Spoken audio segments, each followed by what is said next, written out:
Hello, everybody. Welcome back to the Star Wars Expanded Universe. Now be done by Disney or current Lucasfilm, whichever way you slice it. Legends. Today I have for you Legacy Comics by, hold on a second, I have it here, 3 different people. You got John Ostrander, who's a very prolific comic book writer for the EU, Jan Durema, and Randy Stratley, which is a name I've heard a bunch thanks to Matt Wilkins. I know he's also wrote quite a bit for the comics. Big guy. So I've been trying to contemplate how to do this exactly because comics are a lot shorter than novels. So I was trying to figure out exactly what I should do with this series. And I figured on the non-spoiler section is going to be very, very short because it's comic books. So it's going to be a quick, like, boop, boop. This is what every single one kind of is about. And then just kind of get into the whole thing. Now, I'm only doing issues number 1 to 7 in this video because it seems like a huge chapter kind of ended. It even says at the end of chapter 1. If you're into new canon, think like the Mandalorian episodes. I just felt like there was a whole, there's a story arc, overall story arc. This particular section of it has kind of been closed, which is just like the non-stop, like it's been kind of, well, the first one was a flashback, and then after that it's just kind of one continuous thing till we get to number 7, and then it kind of ends that bit and we can continue on from there. So yeah, let me just look at what I put down. So issue number 1, actually before I do that, so this takes place, if you were to watch the movies and then go on to here, it would be 138 years after the Battle of Yavin. Now, if you're doing this after Return of the Jedi, then that would be 134 years after that. But if you're doing this in chronological order and you've just read Crucible, like I have, then this series takes place 93 years after the novel Crucible, which takes place 45 years after the Battle of Yavin. Now, the first issue of this book is 7 years prior to where the rest of this book seems to take, comic book, seems to take place. So, it would be more like 87 years or something ago, or in the future, in the first issue, which just deals with the Jedi Purge. And that is all I will say for that. The one Sith have come, and they purge the Jedi. That is it for issue number 1. I will say nothing more. Issue 2, we catch up with Cade Skywalker, who is our main character of the series, and what he's been up to in the past 7 years. He's now a bounty hunter. That's all I'm going to say. He has some interesting friends. That is all you get. Talk more and spoilers. These videos are probably much more shorter since they're comics. But issue number 3, one phrase. PTSD. I will say nothing else for what goes on in this issue because I found it really awesome and you will have to read it yourself. Issue number 4. This was certainly the weakest so far in this entire series that I've seen. I don't know what was going on with this issue. Issue number 4. It deals with the stormtroopers that are aligned with the Sith and not Fell's Empire, or the ones that were loyal to him. I won't say anything other than, story-wise, it's okay. The art has a noticeable decline in this particular issue.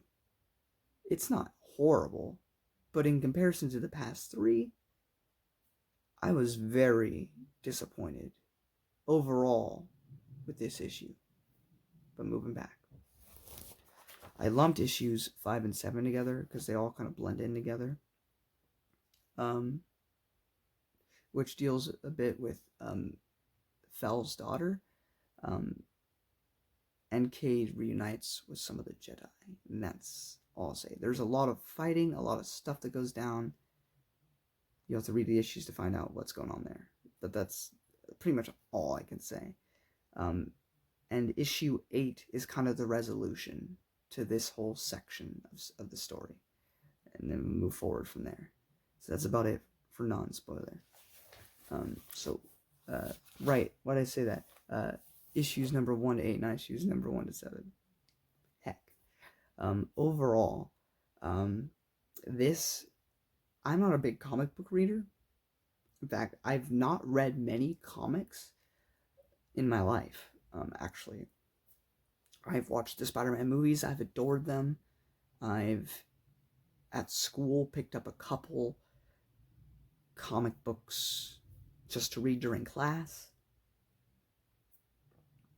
like when I'm not doing work, and then return them, but I'm not a big comic book reader.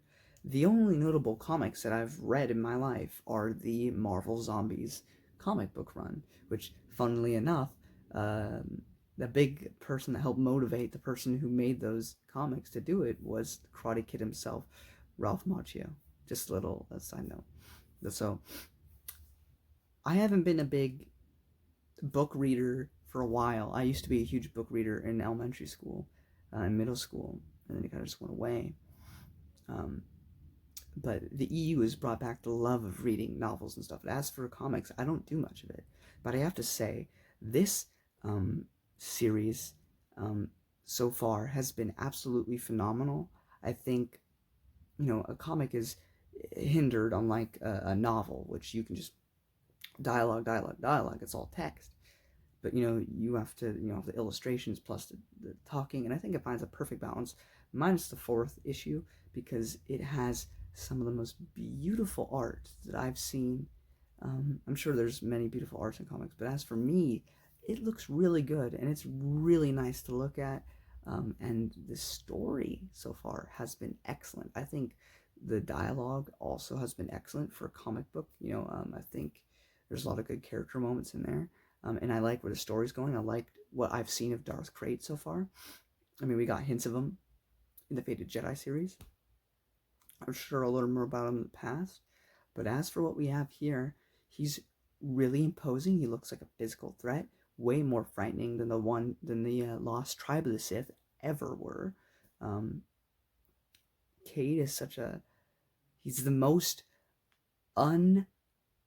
Skywalker I've ever seen, and I love it. I love his bounty hunter angle. I love that, he's so different. I like his friends, and everything about this series so far is just looking really, really, really good. So we'll see if it keeps up the momentum, but I'm pretty sure it will. I hear this series is pretty well received. But that is pretty much it for non-spoilers. If you've not read these, you should. You can get them as single issues, on Kindle, or I'm sure you can do that physically. It's going to be more expensive that way. There's also an Epic collection, which collects all of them in a 3 series set. There's also a Marvel one with a 3 set, which gives you everything. So, if that's something you're interested in, if you don't want to track down the individual issues, you can get 3 of the books that will give you all of the issues in one, which is what I have. But yeah, fantastic so far. We'll see if it keeps up the momentum. I'll catch you next time. When it comes to that, if you don't want spoilers, then it's time for you to go bye-bye. If you've already read these issues, I'm not going to talk too much, but let's dive in a little bit more into it. So,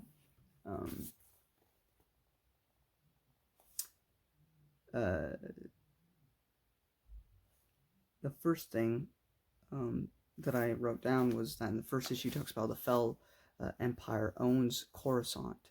We don't really learn how that happens, but at some point in time, the Fel Empire took over Coruscant. But nope. The one Sith come in, and um, Darth Krayt takes over. Of course, he did not kill Rowan Fell. Rowan Fell was not there. So right now we seem to have, as far as I understand it, the one Sith Empire, where the Empire that did not stay loyal to Rowan are with the Sith now, and then you have the true Empire that are truly loyal to Fel. So that's interesting. We see the Jedi Siege, the Jedi Purge. Cade's dad, Cole Skywalker, dies, and Cade's master is seemingly dying, but he brings him back to life. So that's interesting. We get to issue 2, which is 7 years later. The Jedi Temple is now Sith Temple. Krayt's like main base of operations. And so that's interesting to see. These are going to go by a lot quicker. I don't have too much to say here. Delilah Blue, the Zeltron. Zeltrons, as far as I've understood it in Star Wars, they're basically what the green girls are from Star Trek. They're really attractive, humanoid aliens. A lot like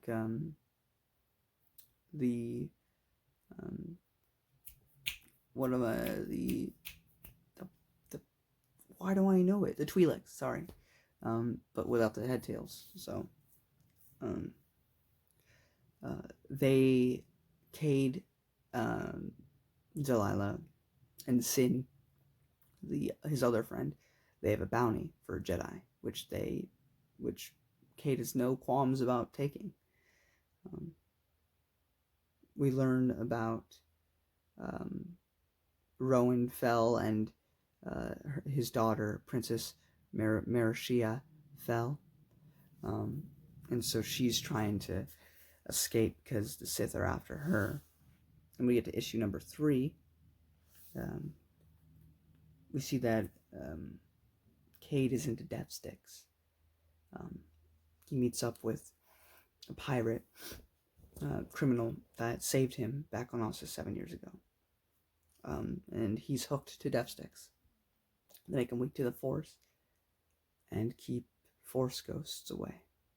And this was one of the best things I saw in a comic. We see Luke Skywalker trying to talk to Cade, and he's just not having it. He doesn't want him around. And that whole scene was really, really great. And there's a part where he pulls a gun out, and Luke's like, "I'm a ghost. That's not going to threaten me." And Cade points it to himself. He says, "Either you go, or I will." Oh, it's crazy, that scene. He eventually comes out, lies to his friends, says that he was using the bathroom, and then, who do you know, Mariah Fell shows up and asks for safe haven. And that's the end of issue 3.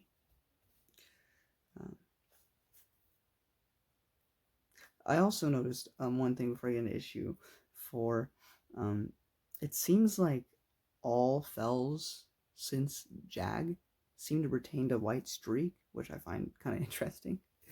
Okay, so issue 4. It is completely separate from what is currently going on. Really drops the momentum of the story, which is why I think one of the collections, not the Epic Collection, the other one, moves it in a different spot, just so it doesn't feel so jarring. But I read it in the order it was released.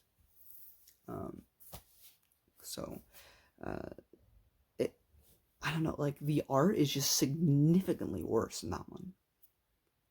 It has nothing to do with anything going on other than the one Sith is around. We meet a Dark Lord that I don't know if we ever see again. If this takes place chronologically, then he's dead now, so I don't know, but it deals as this sort of like Dear Diary sort of approach, where this one stormtrooper is talking about stuff going on, and I it's just it's it's very generic, and it wasn't offensively bad or anything. It was just kind of what I thought comics were like that. I've never been too fond of them, and I guess that's why, was because of those type of comics where it's just kind of like generic and inoffensive, but nothing special either. And there's a Sith who like brings this uh, Imperial's brother over, is like, you got to kill your brother, or you don't, or you're a traitor too, or something. Of course, he won't do it. It's his brother. And so then, some of the stormtroopers start fighting him. They get killed, but they finally actually manage to kill him. They kill the Sith Lord, and that's kind of it. And then they move on. It's like I said, it's not bad. It's just far removed from everything else going on, and just overall, it wasn't that great. Yeah, that's my thoughts on issue 4. Issue 5. Um, this was really cool. So Darth Krayt goes to Korriban to speak to ancient Sith Lord's spirits. We have Darth Bane, we have Darth Nihilus from KOTOR 2, and another one I don't recognize. Maybe he's from the old comic, from the comics from the past. I don't know. What I absolutely love is Darth Bane is super pissed at Darth Krayt and has no interest. He's like, you aren't following what I set up, and you are a disgrace to Sith Lords. You are doomed to fail. And of course, it's really funny. Darth Nihilus says like a single thing, and you can't understand what it says. It's just like, because that's what he is. If you play KOTOR 2, you can't understand him. He just says all that comes out of his mouth. And then the other one that I'm assuming is from something else. Everything's connected. Also mocks him and shows him a future where the armor he's wearing encases him, and he looks like a monster. And so, but he says, no, I'm stronger than that. I will not fall victim to this. And he breaks the illusion or whatever. But that was cool. You know why? It definitely seems like Jaina stayed with Jag, because I've noticed, especially in this issue, that Mariah Fell kind of looks like Jaina. A little bit of Leia in there too. So I think, and she can use the Force, so I think there's something to that. Issue number 6, Cade talks about when Rhett found him and his father, how he went back to Alcest because he convinced them to save him by promising them the treasures in the temple, and he saw his father dead on the ground, and he couldn't, pick him up to bury him or anything. He just had to leave him there. Mariah Fell dies to save Cade, and that pisses him off, and it's a really cool ending panel there. As for issue 7, there's a big fight sequence that happens. They eventually get away. Cade saves Mariah, whatever, using the thing he used in the first issue, which taps into the dark side. And he leaves his friends because he doesn't feel he can trust Sin anymore. And he just up and leaves them. And that's kind of where we leave off for now. We haven't read issue 8 yet. I was right, it was issues 1 to 7. I'm stupid. But yeah. So that's where we leave off for now. It's definitely interesting. I'm super excited to continue this series and see where it goes from here. I apologize, this was a bit weird. This is a bit of an experiment because it's different from novels, so I had to kind of try to adjust things, but I think it turned out okay. But let me know what you thought of these comments. these comics in the description below. I can't wait to see Matt Wilkins' videos on these at the time of recording. He has not even started Fate the Jedi yet, but I know he's gonna make me just want to read it all over again. Because I've never read the Marvel comics or the Golden Age of the Empire or the Age of the Sith and all that. But I'm watching his videos, it's like, oh, I want to read that. Um, but I finally am reading one of them, and I'll get to those later. So that's exciting. So much EU to explore still. I love it. And just thank you all so much for watching. I had such a boost in subscribers due to these videos. And I originally did it out of boredom because, the COVID made it impossible to go anywhere. But I've really fallen in love with this universe, and I honestly love these books and these stories more than I love the movies, which is a testament to how good they are. Even its flunks, it's really good, and so I'm excited for the many more adventures I can share with you guys, and I hope you'll be there to join me on all those adventures through the expanded universe. Until next time, may the Force be with you.